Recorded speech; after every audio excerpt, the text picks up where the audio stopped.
Serial नामकरण में अवनी करती है प्लान कि वो नील का करेंगी इस्तेमाल अपने मकसद तक पहुंचने के लिए और वो दयावंती की सच्चाई लाएंगी सबके सामने। सीरियल नामकरण में 15 साल का लीप आ गया है और शो में अब अवनी बड़ी हो चुकी है। दयावंती मेहता सोचती है कि उसने अवनी को 15 साल पहले मार दिया था, लेकिन अवनी जिंदा है और वो 15 सालों से इंतजार कर रही थी दयावंती से अपना बदला पूरा करने का। अवनी दयावंती मेहता की सच्चाई सबके सामने लाना चाहती है और वो उससे अपना भाई अमान वापस चाहती है। लीप में जाने से पहले अवनी ने पूरी कोशिश की थी कि उसका भाई अमान उसके साथ ही हो, लेकिन दयावंती ने चाल चलकर अमान को अवनी से छीन लिया था। अवनी आज तक नहीं भूल सकी है कि दयावंती ने उसके साथ और उसकी माँ के साथ क्या क्या नहीं किया था। उसने अवनी से उसका बचपन, उसका परिवार, उसकी माँ, उसके भाई, उसका दोस्त सब कुछ छीन लिया था और अब अवनी उन सब का बदला लेना चाहती है। अवनी ने अब दयावंती मेहता के खिलाफ अपना मिशन शुरू कर दिया है और वो बदला लेने के लिए तैयार है। ये नील उसके रास्ते में आ रहा है, इसीलिए वो प्लान करती है कि वो अब से नील को ही इस्तेमाल करेगी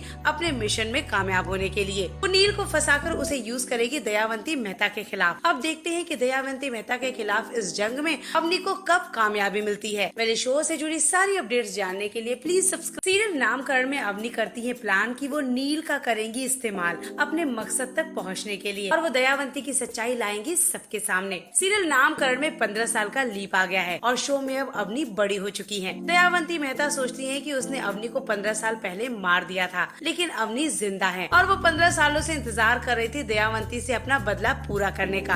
अवनी दयावंती मेहता की सच्चाई सबके सामने लाना चाहती है और वो उससे अपना भाई अमान वापस चाहती है। लीप में जाने से पहले अवनी ने पूरी कोशिश की थी कि उसका भाई अमान उसके साथ ही हो, लेकिन दयावंती ने चाल चलकर अमान को अवनी से छीन लिया था। अवनी आज तक नहीं भूल सकी है कि दयावंती ने उसके साथ और उसकी माँ के साथ क्या क्या नहीं किया था। उसने अवनी से उसका बचपन, उसका परिवार, उसकी माँ, उसके भाई, उसका दोस्त सब कुछ छीन लिया था और अब अवनी उन सब का बदला लेना चाहती है। अवनी ने अब दयावंती मेहता के खिलाफ अपना मिशन शुरू कर दिया है और वो बदला लेने के लिए तैयार है। ये नील उसके रास्ते में आ रहा है, इसीलिए वो प्लान करती है कि वो अब से नील को ही इस्तेमाल करेगी अपने मिशन में कामयाब होने के लिए। वो नील को फंसाकर उसे यूज करेगी दयावंती मेहता के खिलाफ। अब देखते हैं कि दयावंती मेहता के खिलाफ इस जंग में अवनी को कब कामयाबी मिलती है। मेरे शो से जुड़ी सारी अपडेट्स जानने के लिए प्लीज सब्सक्राइब।